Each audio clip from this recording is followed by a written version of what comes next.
श्री गणेशाय नमः। श्री पार्वत्युवाच नमस्तुभ्यं महादेव विश्वनाथ जगद्गुरो। श्रुतं ज्ञानं महादेव नानातन्त्रतवाननत्। इदानीं ज्ञानं महादेव गुह्यस्तोत्रं वद प्रभो। कवचं ब्रूहि मे नाथ मन्त्रचैतन्यकारणम्। मन्त्रसिद्धिकरं गुह्याद् गुह्यं मोक्षदायकम्। श्रुत्वा मोक्षं वाप्नोति ज्ञात्वा विद्यां महेश्वर। श्री शिवोवाच दुर्लभं तारिणी मार्ग दुर्लभं तारिणी पदम्। मन्त्रार्थ मंत्र चैतन्यं दुर्लभं शव साधनम्। शमशान साधनं योनि साधनं ब्रह्म साधनं। क्रिया साधनकं भक्ति साधनं मुक्ति साधनं। तत्प्रसादाद् देवेशि सर्वाः सिद्ध्यन्ति सिद्धयः। ओम नमस्ते चंडिके चंडी चंडमुंड विनाशिनी। नमस्ते कालिके काल महाभय विनाशिनी। शिवे रक्ष जगद्धात्री प्रसीद हर वल्लभे। प्रणमामि जगद्धात्री जगत्पालनकारिणी। जगत क्षोभकरी विद्यां जगत सृष्टि विदायिनी। क्रालं विक्टां घोरां मुंडमाला विभूषितां। हरार्चितां हराराध्यां नमामि हरवल्लभां। गौरी गुरुप्रियां गौर वर्णालंकार भूषितां। हरिप्रियां महामायां नमामि ब्रह्म पूजितां। सिद्धां सिद्धेश्वरी सिद्ध विद्याधरं मंत्र सिद्धि प्रदां योनि सिद्धिदां लिंग शोभितां। प्रणमामि महामायां दुर्गा दुर्गतिनाशिनीं। उग्रामुग्रमयी मुग्र तारामुग्र गणेर्युतां। नीलां नीलघनश्यामां नमामि नीलसुन्दरीं। श्यामांगी श्यामघटितां श्यामवर्णविभूषितां। प्रणमामि जगद्धात्री गौरी सर्वार्थसाधिनीं। विश्वेश्वरी महाघोरां विक्टां घोरनादिनीं। आद्यामाद्य गुरोराद्यां माद्यनाथ प्रपूजितां।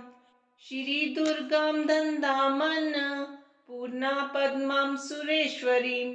प्रणमामि जगद्धात्री चंद्रशेखर वल्लभां। त्रिपुरां सुंदरी बालां बलागण भूषितां। शिवदूती शिवाराध्यां शिवध्यायां सनातनीं। सुंदरीं तारिणीं सर्व शिवागण विभूषितां। नारायणी विष्णु पूज्यां ब्रह्म विष्णु हर प्रियां। सर्वसिद्धि प्रदां नित्या मनित्यां गुणवर्जितां। सगुणां निर्गुणां ध्यायां मर्चितां सर्वसिद्धिदां। विद्यां सिद्धि प्रदां विद्यां महाविद्यां महेश्वरीं। महेश भक्तां माहेशी महाकाल प्रपूजितां। प्रणमामि जगद्धात्री शुंभासुर विमर्दिनीं। रक्तप्रियां रक्तवर्णां रक्तबीज विमर्दिनीं। भैरवीं भुवनां देवीं लोलजीवां सुरेश्वरीं। चतुर्भुजां दशभुजां अष्टादशभुजां शुभां। त्रिपुरेशी विश्वनाथ प्रियां विश्वेश्वरी शिवां। अट्टहासं अट्टहास प्रियां धूम्र विनाशिनीं। कमलां छिन्न भालां च मातंगी सुरसुंदरीं। षोडशीं विजयां भीमां धूमां च बगलामुखीं। सर्वसिद्धिप्रदां सर्व विद्या मंत्र विशोधिनीं। प्रणमामि जगत्तारां सारांच मंत्र सिद्धये। इत्येवंच वरारोहे स्तोत्रं सिद्धिकरं परम्। पठित्वा मोक्षमाप्नोति सत्यं वे गिरिनन्दिनी। कुजवारे चतुर्दश्यां मायां जीववासरे शुक्रे निशि गते स्तोत्रं पठित्वा मोक्षमाप्नुयात्। त्रिपक्षे मंत्रसिद्धि स्यात् स्तोत्रपाठादिशङ्करी। चतुर्दश्यां निशाभागे निशि भौमेष्टमी दिने निशामुखे पठेत् स्तोत्रं मन्त्रसिद्धिमाप्नुयात्। केवलं स्तोत्रपाठादि तन्त्रसिद्धिरनुत्तमा। जागृति सततं चण्डी सत्वपाठाद्भुजङ्गिनी। काली तारा महाविद्या षोडशी भुवनेश्वरी। भैरवी छिन्नमस्ता च विद्या धूमवती तथा। बगला सिद्ध विद्या च मातंगी कमलात्मिका। एतादश महाविद्या सिद्ध विद्या प्रकीर्तितः। श्री पार्वत्युवाच नमस्तुभ्यं महादेव विश्वनाथ जगद्गुरो। श्रुतं ज्ञानं महादेव नानातन्त्रतवाननत्। इदानीं ज्ञानं महादेव गुह्यस्तोत्रं वद प्रभो। कवचं ब्रूहि मे नाथ मन्त्रचैतन्यकारणं। मन्त्रसिद्धिकरं गुह्यात् गुह्यं मोक्षदायकं। श्रुत्वा मोक्षं वाप्नोति ज्ञात्वा विद्यां महेश्वर। श्री शिवोवाच दुर्लभं तारिणी मार्ग दुर्लभं तारिणी पदं। मंत्रार्थ मंत्र चैतन्यं दुर्लभं शव साधनं। शमशान साधनं योनि साधनं ब्रह्म साधनं। क्रिया साधनकं भक्ति साधनं मुक्ति साधनं। तत्प्रसाद देवेशी सर्वः सिद्ध्यन्ति सिद्धयः। ओम नमस्ते चंडिके चंडी चंडमुंड विनाशिनी। नमस्ते कालिके काल महाभय विनाशिनी। शिवे रक्ष जगद्धात्री प्रसीद हर वल्लभे। प्रणमामि जगद्धात्री जगत्पालनकारिणी। जगत क्षोभकरी विद्यां जगत सृष्टि विदायिनी। क्रालं विक्टां घोरां मुंडमाला विभूषितां। हरार्चितां हराराध्यां नमामि हरवल्लभां। गौरी गुरुप्रियां गौर वर्णालंकार भूषितां। हरिप्रियां महामायां नमामि ब्रह्म पूजितां। सिद्धां सिद्धेश्वरी सिद्ध विद्याधरं मंत्र सिद्धि प्रदां योनि सिद्धिदां लिंग शोभितां। प्रणमामि महामायां दुर्गा दुर्गतिनाशिनीं। उग्रामुग्रमयी मुग्र तारामुग्र गणेर्युतां। नीलां नीलघनश्यामां नमामि नीलसुन्दरीं। श्यामांगी श्याम घटितां श्यामवर्ण विभूषितां। प्रणमामि जगद्धात्री गौरी सर्वार्थ साधिनीं। विश्वेश्वरी महाघोरां विक्टां घोरनादिनीं। आद्यां माद्य गुरोराद्यां माद्यानाथ प्रपूजितां। श्री दुर्गां दन्दामन पूर्णा पद्मां सुरेश्वरीं। प्रणमामि जगद्धात्री चंद्रशेखर वल्लभां। त्रिपुरां सुंदरी बालां बलागण भूषितां। शिवदूती शिवाराध्यां शिवध्यायां सनातनीं। सुंदरीं तारिणीं सर्व शिवागण विभूषितां। नारायणी विष्णु पूज्यां ब्रह्म विष्णु हर प्रियां। सर्व सिद्धि प्रदां नित्या मनित्यां गुणवर्जितां। सगुणां निर्गुणां ध्यायां मर्चितां सर्व सिद्धिदां। विद्यां सिद्धि प्रदां विद्यां महाविद्यां महेश्वरीं।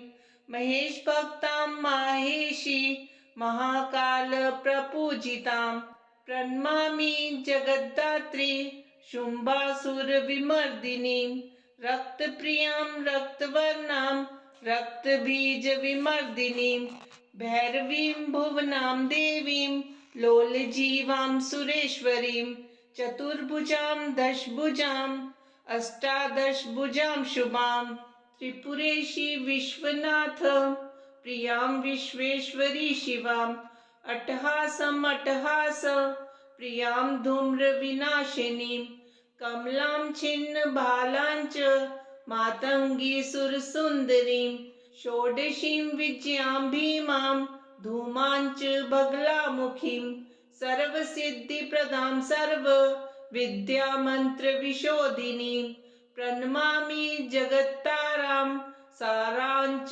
मन्त्रसिद्धये इत्येवञ्च वरारोहे स्तोत्रं सिद्धिकरं परं पठित्वा मोक्षमाप्नोति सत्यं वे गिरिनन्दिनी कुजवारे चतुर्दश्यां मायां जीववासरे शुक्रे निशिगते स्तोत्रं पठित्वा मोक्षमाप्नुयात् त्रिपक्षे मन्त्रसिद्धिस्यात् स्तोत्रपाठादिशङ्करी चतुर्दश्यां निशाभागे निशिभौमेऽष्टमी दिने निशामुखे पठेत् स्तोत्रं मन्त्रसिद्धिमाप्नुयात् केवलं स्तोत्रपाठादि तन्त्रसिद्धिरनुत्तमा जागृति सततं चण्डी सत्वपाठाद्भुजङ्गिनी काली तारा महाविद्या षोडशी भुवनेश्वरी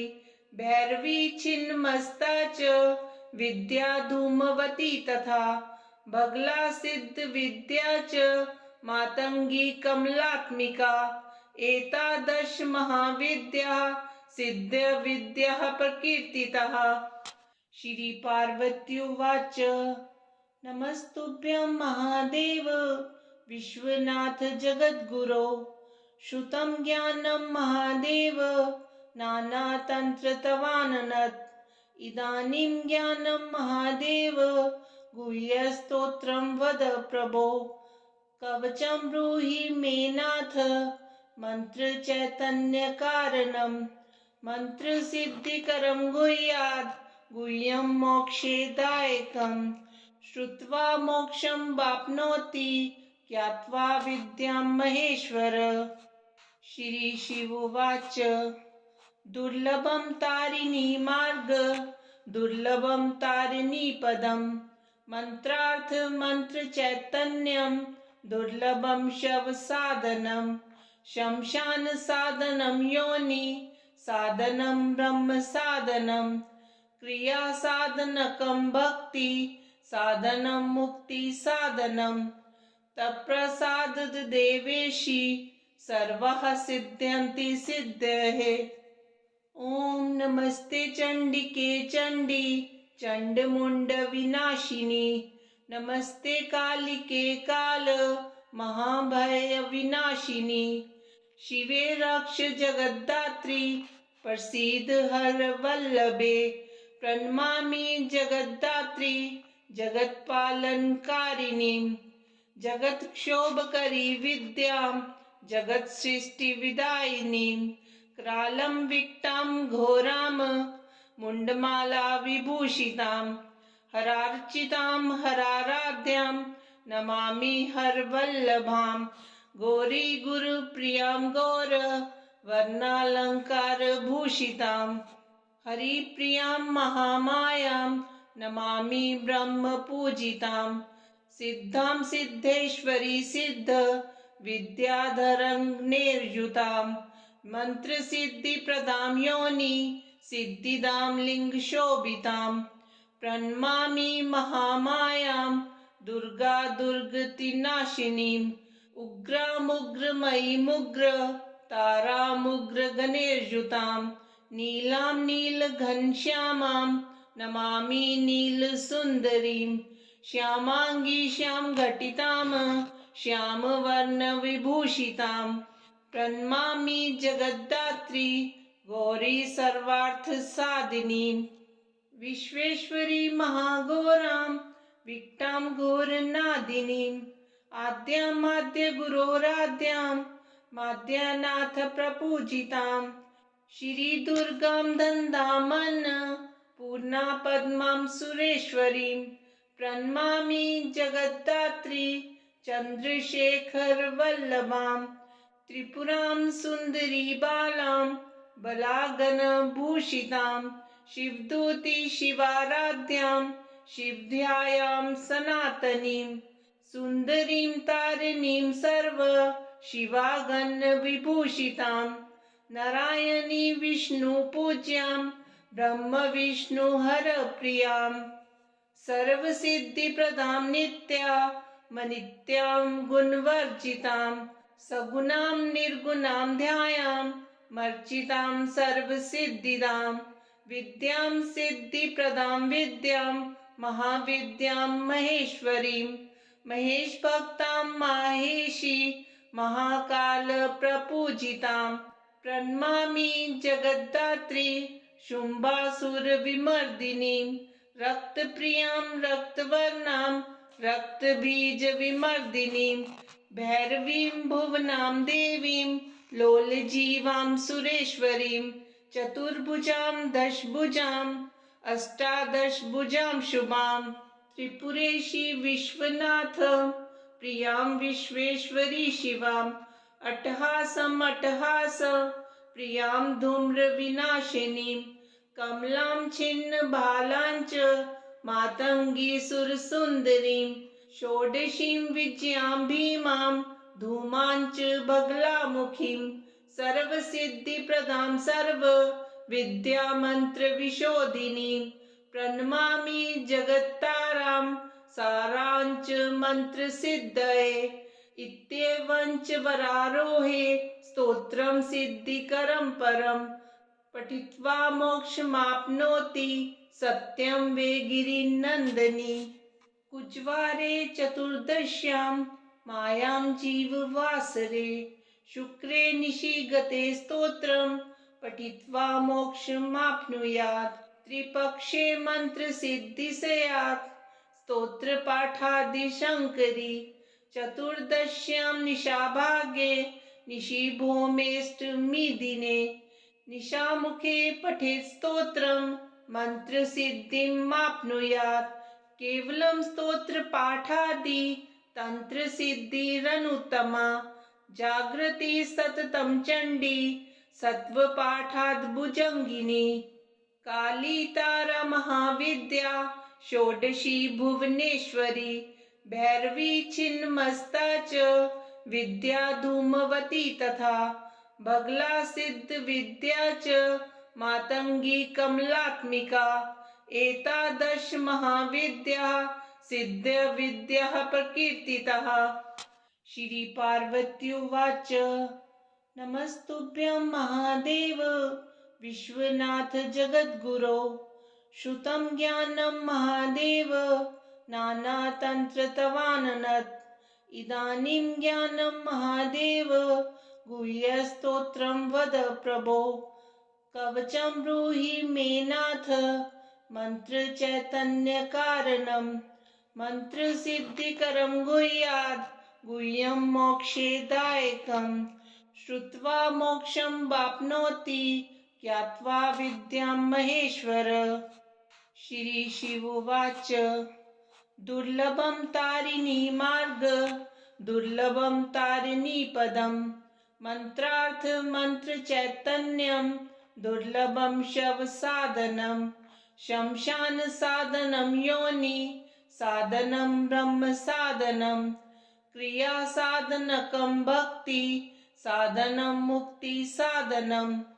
तत्प्रसाद देवेशी सर्वः सिद्ध्यन्ति सिद्धयः ओम नमस्ते चंडिके चंडी चंडमुंड विनाशिनी नमस्ते कालिके काल महाभय विनाशिनी शिवे रक्ष जगद्धात्री प्रसीद हर वल्लभे प्रणमामि जगद्धात्री जगत्पालनकारिणी जगत्क्षोभकरी विद्यां जगत्सृष्टिविदायिनीं क्रालं विक्टां घोरां मुण्डमाला विभूषितां हरार्चितां हराराध्यां नमामि हरवल्लभां गौरी गुरुप्रियां गौर वर्णालङ्कारभूषितां हरिप्रियां महामायां नमामि ब्रह्मपूजितां सिद्धां सिद्धेश्वरी सिद्ध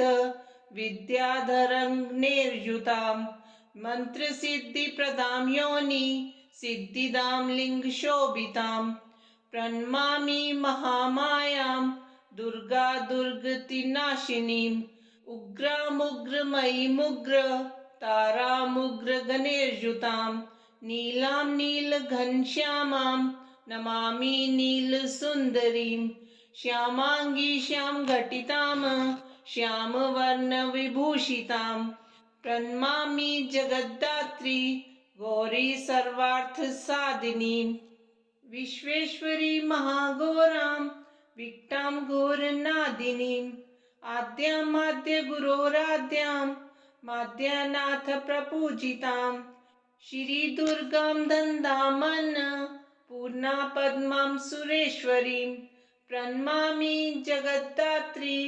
चन्द्रशेखरवल्लभां त्रिपुरां सुन्दरी बालां बलागणभूषितां शिवदूती शिवाराध्यां शिवध्यायां सनातनीं सुन्दरीं तारिणीं सर्व शिवागणविभूषितां नारायणी विष्णुपूज्यां ब्रह्मविष्णुहरप्रियां सर्वसिद्धिप्रदां नित्यामनित्यां गुणवर्जितां सगुणां निर्गुणां ध्यायां मर्चितां सर्वसिद्धिदां विद्यां सिद्धिप्रदां विद्यां महाविद्यां महेश्वरीं महेश भक्तां माहेशी महाकाल प्रपूजितां प्रणमामि जगद्धात्री शुम्भासुर विमर्दिनीं रक्तप्रियां रक्तवर्णां रक्तबीज विमर्दिनीं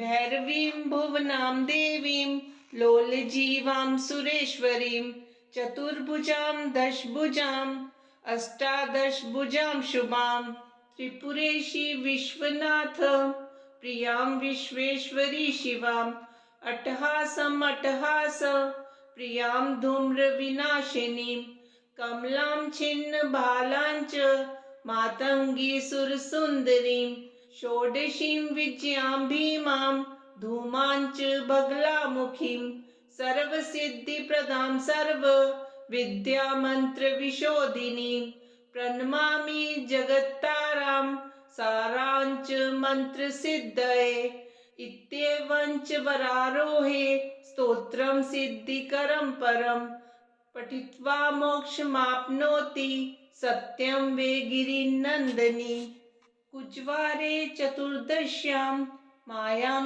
जीववासरे शुक्रे निशि गते स्तोत्रं पठित्वा मोक्षमाप्नुयात् त्रिपक्षे मन्त्रसिद्धि स्यात् स्तोत्रपाठादिशङ्करी चतुर्दश्यां निशाभागे निशिभौमेऽष्टमीदिने निशामुखे पठेत् स्तोत्रं मन्त्रसिद्धिमाप्नुयात् केवलं स्तोत्रपाठादि तन्त्रसिद्धिरनुत्तमा जागृति सततं चण्डी सत्वपाठाद्भुजङ्गिनी काली तारा महाविद्या षोडशी भुवनेश्वरी भैरवी छिन्नमस्ता च विद्या धूमवती तथा बगला सिद्ध विद्या च मातंगी कमलात्मिका एतादश महाविद्या सिद्ध विद्या प्रकीर्तितः। श्री पार्वत्युवाच नमस्तुभ्यं महादेव विश्वनाथ जगद्गुरो श्रुतं ज्ञानं महादेव नानातन्त्रतवाननत् इदानीं ज्ञानं महादेव गुह्यस्तोत्रं वद प्रभो कवचं ब्रूहि मे नाथ मन्त्रचैतन्यकारणं मन्त्रसिद्धिकरं गुह्यात् गुह्यं मोक्षेदायकम् श्रुत्वा मोक्षं वाप्नोति ज्ञात्वा विद्यां महेश्वर। श्रीशिवोवाच दुर्लभं तारिणी मार्ग दुर्लभं तारिणी पदं मन्त्रार्थ मन्त्रचैतन्यं दुर्लभं शव साधनं शमशान साधनं योनि साधनं ब्रह्म साधनं क्रिया साधनकं भक्ति साधनं मुक्ति साधनं तत्प्रसादाद् देवेशि सर्वः सिद्ध्यन्ति सिद्धयः। ओम नमस्ते चंडिके चंडी चंडमुंड विनाशिनी नमस्ते कालिके काल महाभय विनाशिनी शिवे रक्ष जगद्धात्री प्रसीद हर वल्लभे प्रणमामि जगद्धात्री जगत्पालनकारिणी जगत क्षोभकरी विद्यां जगत सृष्टि विदायिनी क्रालं विक्टां घोरां मुण्डमाला विभूषितां हरार्चितां हराराध्यां नमामि हरवल्लभां गौरी गुरुप्रियां गौर वर्णालंकार भूषितां हरिप्रियां महामायां नमामि ब्रह्म पूजितां सिद्धां सिद्धेश्वरी सिद्ध विद्याधरं निर्युतां मंत्र सिद्धि प्रदां योनि सिद्धिदां लिंग शोभितां प्रणमामि महामायां दुर्गा दुर्गतिनाशिनीं उग्रामुग्रमयी मुग्र तारामुग्र गणेर्युतां नीलां नीलघनश्यामां नमामि नीलसुन्दरीं श्यामांगी श्यामघटितां श्यामवर्णविभूषितां प्रणमामि जगद्धात्री गौरी सर्वार्थसाधिनीं विश्वेश्वरी महाघोरां विक्टां घोरनादिनीं आद्यां माद्यगुरोराद्यां माद्यनाथ प्रपूजितां श्रीदुर्गां दन्दामन्न पूर्णा पद्मां सुरेश्वरीं प्रणमामि जगद्धात्री चन्द्रशेखर वल्लभां त्रिपुरां सुन्दरी बालां बलागणभूषितां शिवदूती शिवाराध्यां शिवध्यायां सनातनीं सुन्दरीं तारिणीं सर्व शिवागणविभूषितां नारायणी विष्णुपूज्यां ब्रह्म विष्णु हरप्रियां सर्वसिद्धिप्रदां नित्या मनित्यां गुणवर्जितां सगुणां निर्गुणां ध्यायां मर्चितां सर्वसिद्धिदां विद्यां सिद्धिप्रदां विद्यां महाविद्यां महेश्वरीं महेशभक्तां माहेशी महाकाल प्रपूजितां प्रणमामि जगद्धात्री शुम्भासुर विमर्दिनीं रक्तप्रियां रक्तवर्णां रक्तबीज विमर्दिनीं भैरवीं भुवनां देवीं लोलजीवां सुरेश्वरीं चतुर्भुजां दशभुजां अष्टादशभुजां शुभां त्रिपुरेशी विश्वनाथ प्रियां विश्वेश्वरी शिवां अट्टहासं अट्टहास प्रियां धूम्रविनाशिनीं कमलां छिन्न भालां च मातंगी सुरसुन्दरीं षोडशीं विजयां भीमां धूमां च बगलामुखीं सर्वसिद्धिप्रदां सर्व विद्यामन्त्रविशोधिनीं प्रणमामि जगत्तारां सारां च मन्त्रसिद्धये इत्येवं च वरारोहे स्तोत्रं सिद्धिकरं परं पठित्वा मोक्षमाप्नोति सत्यं वे गिरिनन्दिनी कुजवारे चतुर्दश्यां मायां जीववासरे शुक्रे निशिगते स्तोत्रं पठित्वा मोक्षमाप्नुयात् त्रिपक्षे मन्त्रसिद्धि स्यात् स्तोत्रपाठादिशङ्करी चतुर्दश्यां निशाभागे निशिभौमेऽष्टमी दिने निशामुखे पठेत् स्तोत्रम् मन्त्रसिद्धिमाप्नुयात्। केवलं स्तोत्रपाठादि तन्त्रसिद्धिरनुत्तमा। जागृति सततं चण्डी सत्त्वपाठाद्भुजङ्गिनी। काली तारा महाविद्या षोडशी भुवनेश्वरी। भैरवी छिन्नमस्ता च विद्या धूमवती तथा। बगला सिद्ध विद्या च मातंगी कमलात्मिका। एतादश महाविद्या सिद्ध विद्या प्रकीर्तितः।